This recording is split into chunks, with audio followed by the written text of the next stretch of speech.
Thank you so much for joining us on this week's Good News. We are sitting down with Corey Paulson, the founder and development director for the Isaiah 117 House. Yeah. And he's here to share about all the good that the Isaiah House is doing, not just in our community here, but now even beyond our community. Yeah. So, Corey, can you talk to me a little bit about what the Isaiah House is? If someone listening or watching right now hasn't heard of the Isaiah House or doesn't know what this amazing ministry is, and then tell us a little bit about your role there. Okay. Yeah. Isaiah 117 House exists to give physical and emotional support for children entering the foster care system. That's what we do. And the way we do that is we have actual homes. We're sitting in one right now. Right now. This is the we kitchen. have actual homes that the Department of Children's Services, when they remove a child or a sibling group from their home, they bring them directly to one of our Isaiah 117 houses that has been so graciously constructed or remodeled or built by the community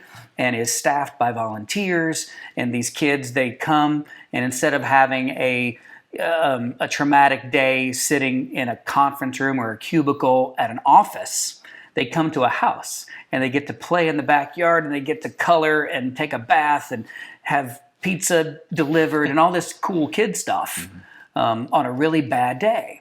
So they get to come here and do that. And we're doing that right now in 5 open homes, which is pretty awesome. Yeah, that's awesome. And so you said before the Isaiah houses were around, kids, when they were removed, they were taken to just the office, just to the DCS office, which is a standard office building. Nothing special about it. Yeah, exactly. And I know you have a very specific story with this as well, because you have a few, they were foster kids. You've now adopted them. Yeah. And that's how this started. Exactly. Right? Yeah. My wife and I were in training to become foster parents, 5-6 years ago now.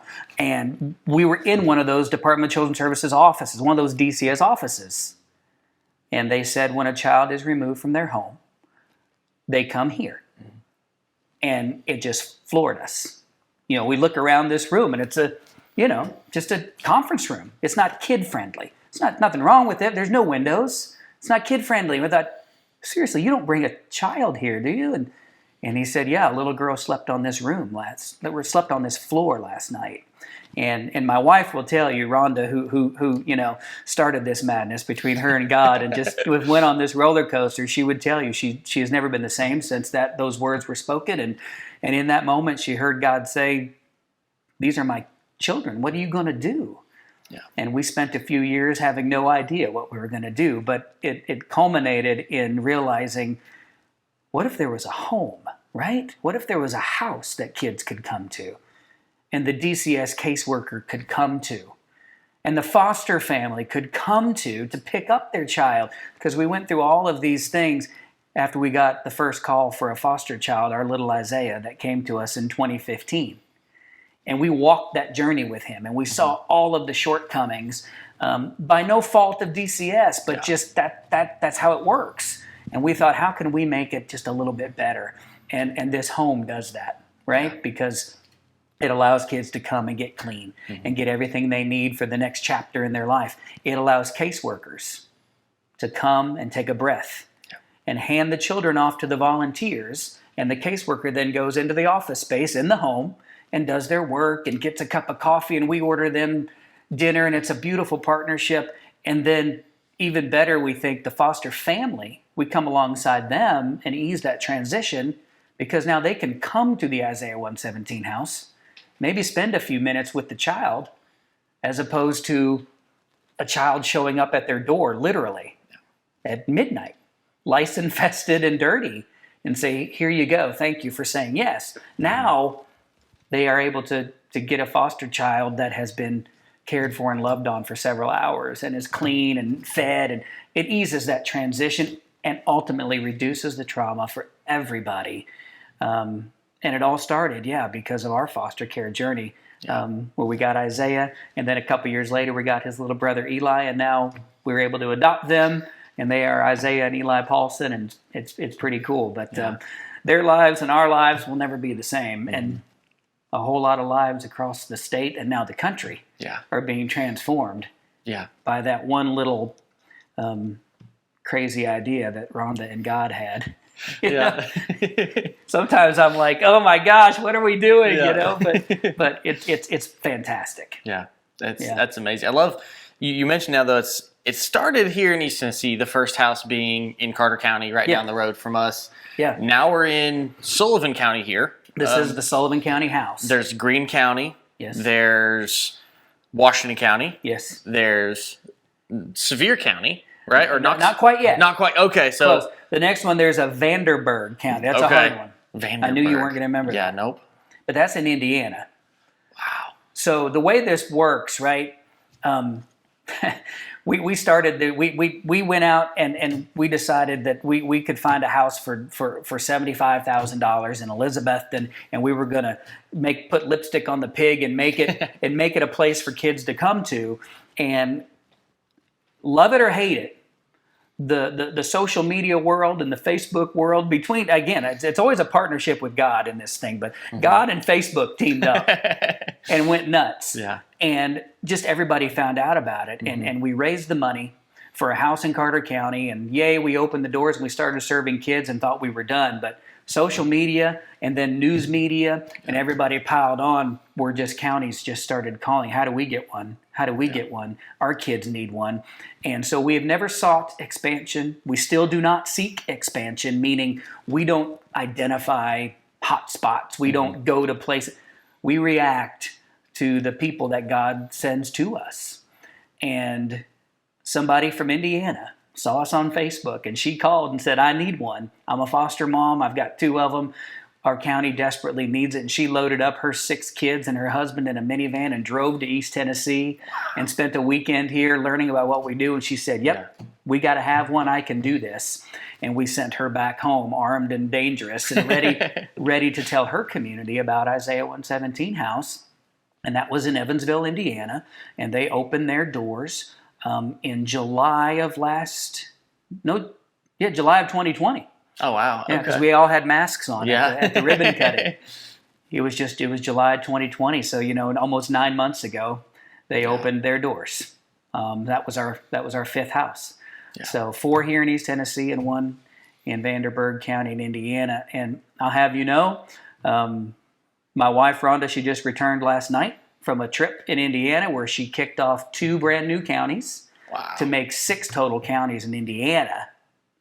And we have the 4 open homes in East Tennessee. You mentioned Sevier. Sevier is one of the counties that will be breaking ground this year. Okay. But I know it all gets very confusing, but we have 6 homes that will open this summer. Wow. So as of summer of 2021. 6 additional homes? So in summer of 2021, this year, we will have 11 open homes. Just 3 years after we opened the first door in Elizabeth. Wow. We will have 11 homes, and there are, 18 additional counties in development as we speak, which would bring that grand total to 29. And it's been Tennessee and Indiana, because, again, once one county finds out about it, it kind of balloons. But something crazy happened last year, for those of you who don't know it, but this guy by the name of Mike Rowe showed up. Like, God sent Mike Rowe to Northeast Tennessee. And Mike Rowe's of Dirty Job fame and TV shows, reality shows, and is an amazing man. And he had started this little show on Facebook called Returning the Favor, right? And they find what he calls do-gooders, and they chronicle what they do and then give back to them. And he came in January of last year. And that episode aired in the 1st of March before the world shut down, and over 2 million people watched it. And since then, 35 states and 2 countries have reached out to say, how do we get one? Yeah. We had to figure out we had to figure out a process to how this works. So now people submit videos to us of their why. Yeah. Why do you want to do this? Why do you need one in your county? And we get one about every week. Wow. And through that process, we will launch this Sunday our very first county and city in Virginia. Oh, wow. So the kickoff for Lynchburg, Virginia Okay. is this Sunday. Wow, which is actually going to be the day that this airs. So Today. You're listening to it right now, today. So if you're listening today, sorry. If you're listening Virginia. today, yes, we're kicking off Lynchburg, Virginia, and then in 2 Sundays, on March 21st, we're kicking off Jacksonville, Florida. Wow. Because again, a core group of people saw this and said, we got to do this. And we've been with them and talking to them for several months, and they're awesome. And that's the thing that's amazing about this is no matter where we go, we have learned that God has just assembled armies of people to love on kids in every community. Big cities, small cities, it's unbelievable. And not to get too ahead of ourselves, but we have had 2 really great visits and conversations and meetings for months and months with 2 teams from Dallas, Fort Worth, and Waco, Texas. Wow. So we are feeling like for some reason God is sending us to Texas after this. So later in 2021, we may be kicking off in Dallas as well. That's amazing. I love It's seeing out of control. the growth. Like this started in you say 2015? Is that when this started? Or 2013? No, we opened the first door in 2018. 2018. Okay. So then when was it like the idea formed? Because I know I filmed the first video. Okay, yeah. Which was the Father's Day part. Do you remember that for Northridge? It was at Father's Day. Yeah, and we were sitting in our living room Yep. at a house that we no longer live in because we outgrew it. Yeah, and that might have been 2016-ish. Okay. I don't actually remember that, but Yeah. Maybe 2017 because Rhonda, the first board meeting was held in February of 2017, literally 4 years ago. Yeah. Was the first ever board meeting. That's amazing. And then a year and a half later, we opened the doors in June of 2018 to the first house. Wow. So yes, 2 things there in how we feel about that is we're looking at opening our 11th home just 3 years after our first one. Yeah. With 18 more counties on board and several more to come every year, it feels like. Yeah. There's 2 things there, right? This problem is huge. Yeah. The problem is huge. Yeah. There are kids sitting in conference rooms all over the country, and communities now get it. Yeah. And we believe strongly it's not that God's people don't know about it. They're just not aware. Yeah. And so our whole goal is raising awareness. That's what we do, right? Through things like this. Yeah. And tell people, did you know about Removal Day? Kids go to an office alone and scared. What if there was a home? Oh my gosh, that would be amazing. We raise that awareness. The problem is huge. But number 2, and most importantly, God is even bigger. Yeah. Because there is no explanation. There is zero explanation for how you multiply by hundreds and times in a matter of years. Like businesses and nonprofits don't start that way. No. And so all the glory goes to God. There's no other explanation. This is a God-sized problem with a God-sized solution. And to your point, we don't predict. We don't try to plan. People say, what's your 5-year plan? Your 10-year plan? We don't know. Yeah. Ask God. God only knows, as they say. And that's really true. And we just react and we go and we're kind of like building the plane as we fly it. But it's an awesome ride that all ties back to just being obedient. That's awesome. To what God asks you to do. I love that. Like it's blind faith, pretty much. You're like, God is leading this. So God, I'm just going to say yes. And whatever happens is because of what you want. And I'm not going to stand in the way. I'm not going to because a lot of people would get, personally, if I was in your shoes, I'd be like, how in the heck are we doing this? What is going on? This is going to shut down. We can't do 11,000 houses and, Yeah, you're exactly that's right. crazy. But having that kind of faith for that, especially for you and Rhonda, just to be like, we're going to stand back and we're going to be like, God, you do this. I'm just going to say, okay, sure. What do we do today? And that's why we try so hard, right? Like we have a board of directors that are amazing. And we would not be where we are without our board of directors. Yeah. But Rhonda will come and say, hey, I got a call from this county and this county, and we got to go. And they're like, are you sure? Can we handle that? Can we have manpower? But she goes, I don't know. But it doesn't matter because God said we got to go, and we got to go. And so nobody has said no to anything. That's been this beautiful thing too. Yeah. That God has just kind of unloaded, and we've all said, buckle up.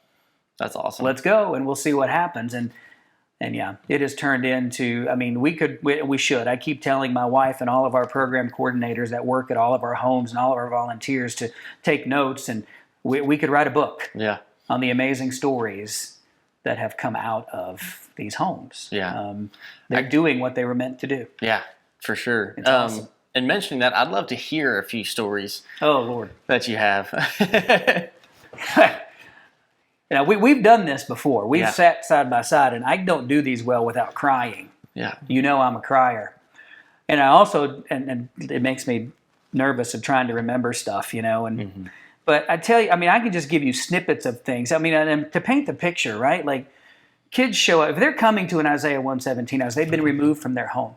It's a traumatic day. Yeah. But they have endured more trauma than you and I have ever thought about in order to get to that point, right? Yeah. It's off the charts, and the things we see from the filth and the abuse and the bruises, stories of kids that have come to us with authorities telling us this is the worst case of abuse I've ever seen without a death. Wow. Those kids are coming to our homes. It's real life, man. Yeah. And as Rhonda says, I would have thought I could tell you the need. But until these doors opened and kids started coming, we had no idea how bad it was. Yeah. And it just, and they come in that state. And they come wounded. And they come scared. And so many of these stories every day, we get updates every day from our program coordinators, and their texts are saying, they left the house saying how blessed they felt. Yeah. This is one of my best days. We hear that so often from these kids. This is one of the best days I've ever had. Some of the younger kids, like a 7, 8-year-old boy, just looks around. He's like, this is amazing. Is this how this works? Like, whatever I ask for, I get? And we're like, yeah, buddy. Whatever you want, we will give you, right? Because we want to just lavishly love on these kids like they've never experienced, because they deserve that. And so many of them leave and just saying, this was my best day. And if you think about that in the context of where they've come from, the fact that a kid can say that on a day when they've left their whole family and been separated from their friends, that's a huge testament to your point, the good news that's going on. There was one in particular that I just got that's fresh in my mind, that from one of our houses, a sibling group of 2 little girls. They were maybe 6 and 8, 6 and 9 in that stage, and it was tough. They had just seen their mother be arrested and taken to jail. They witnessed that. Yeah. And then they're gathered up by a caseworker, and they're brought to an Isaiah house, scared and unsure and stressed out. And as the story goes, over a couple hours, the volunteers and these girls, they bond over toys and clothes and shoes, just like all girls would, right? Because we have this wonderful, communities give, right? Yeah. And we have closets full of new stuff. So we let them kind of go shopping when they come. Pick out new clothes, pick out new shoes, and we want, these are yours forever. And for a lot of kids, that's the first time they've ever even had anything with tags on it. And so they bond over that, and it's time to leave. They get placed, and thank God, together, and they're going to leave. And it's in those moments that you realize how tough it is, because the one little girl is so upset that she has to leave the Isaiah house because she's had such an amazing day, and people have loved on her so much. And she said, wise beyond her years, at 9 years old, she says, wait, I could just stay here and tell every kid that comes that everything's going to be okay. And I could just stay here and make all these kids feel better on a really bad day. Being here made me forget for a moment about my mom going to jail. And that's a quote from a little girl. And, we don't change her future forever. Yeah. And the reality of mom is going to come back. It's a process. But on that day, she could have been in a conference room by herself with her little sister, thinking about her mother and where she's at and worried and what am I going to do next. But instead, she was getting to shop and pick out stuff and get loved on and hugged and reassured that everything's going to be okay. And her trauma was reduced on that day. So much to the point that she thought, I want to stay here and do this and help other kids. That's awesome, right? Mm-hmm. Wow.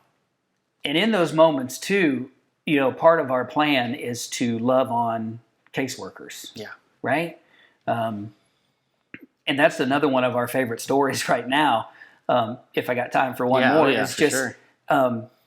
There was another hard removal we were told about of a baby and of an infant who it was just emotional, and parents are upset, mom's upset, and anyway, they left, and mom wouldn't give them any formula, wouldn't give them anything, just go. So here they are, these two caseworkers with nothing but a carrier and a baby who's crying because they're hungry, and nothing to feed her, no formula, no nothing, and they tell us they were really stressed for a moment. What do we do? And then they said, oh my goodness, we got to get to the Isaiah 117 house as fast as we can, because they will have everything we need.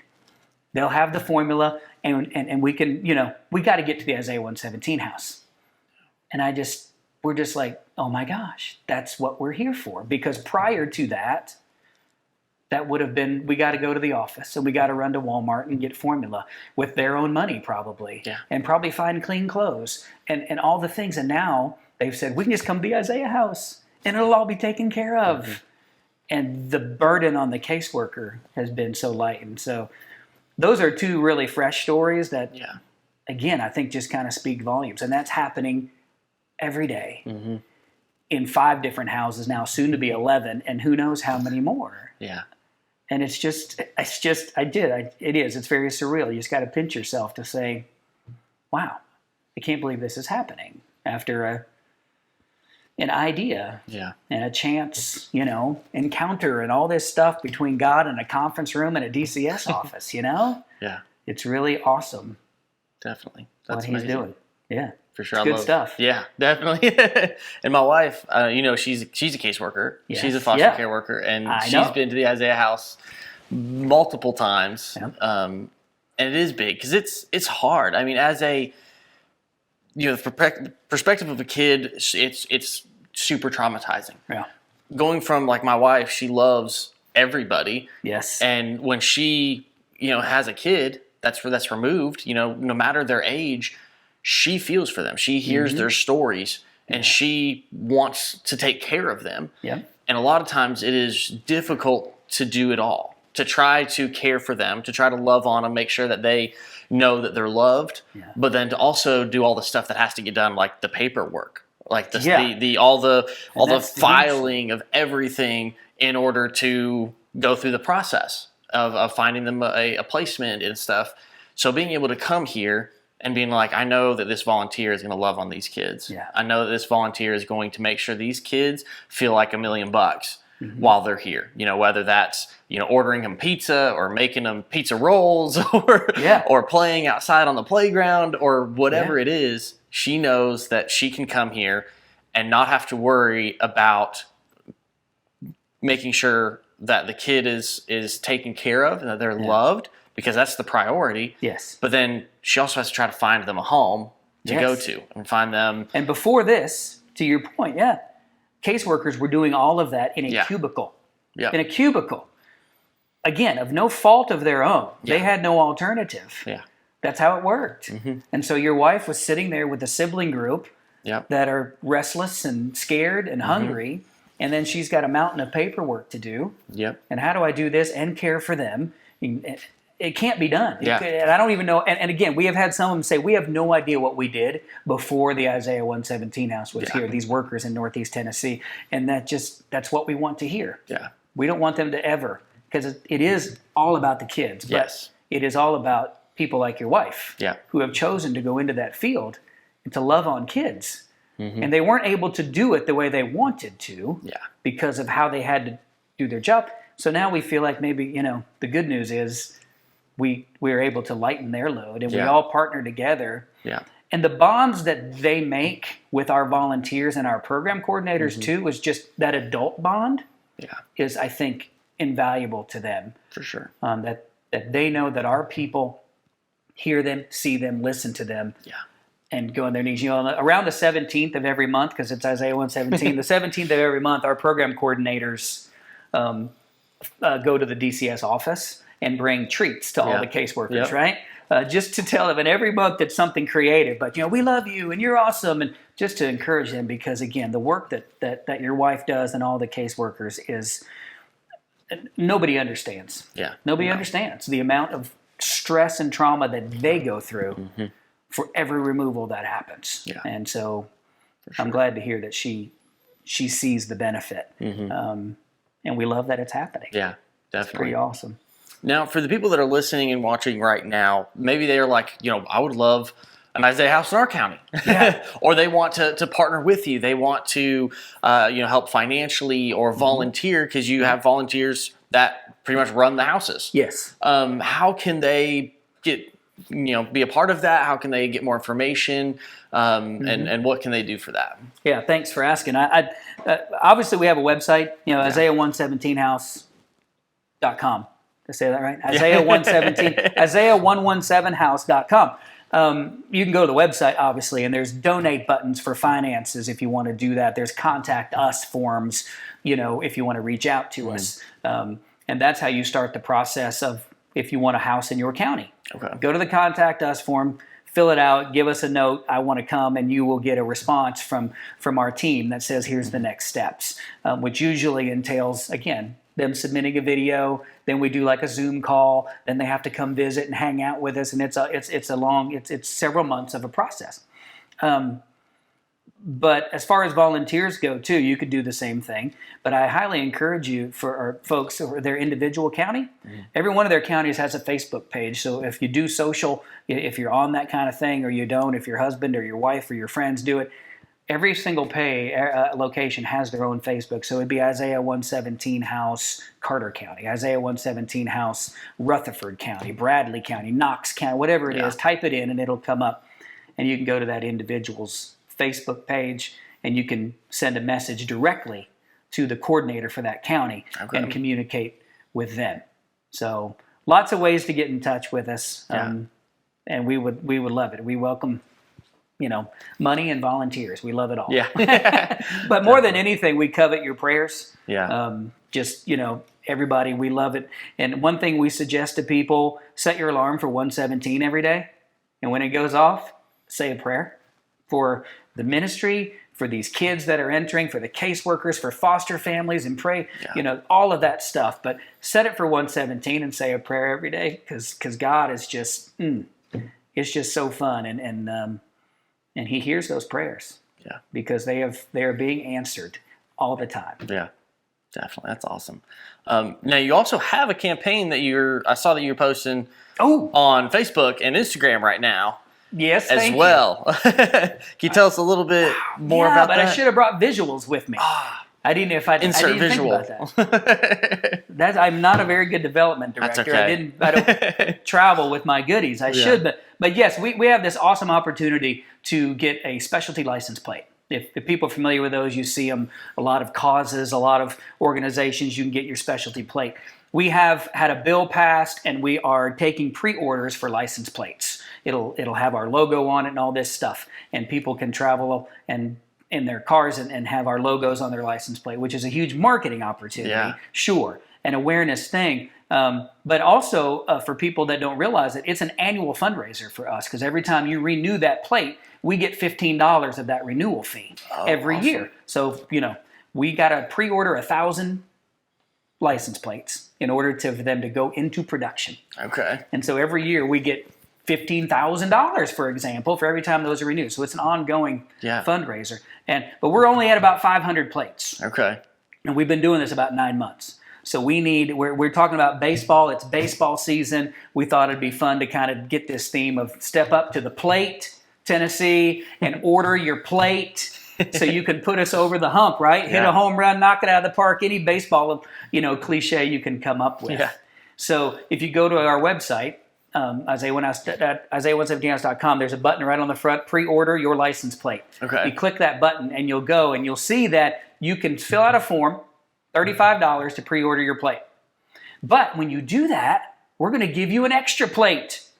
Oh, yeah. awesome. So we've designed these awesome Isaiah 117 House front license plates. So while you wait on your back license plate, we are going to send you for free a front license plate to display on the front of your car. So yes, we need people to go to our website, order a plate, and we will send you a plate.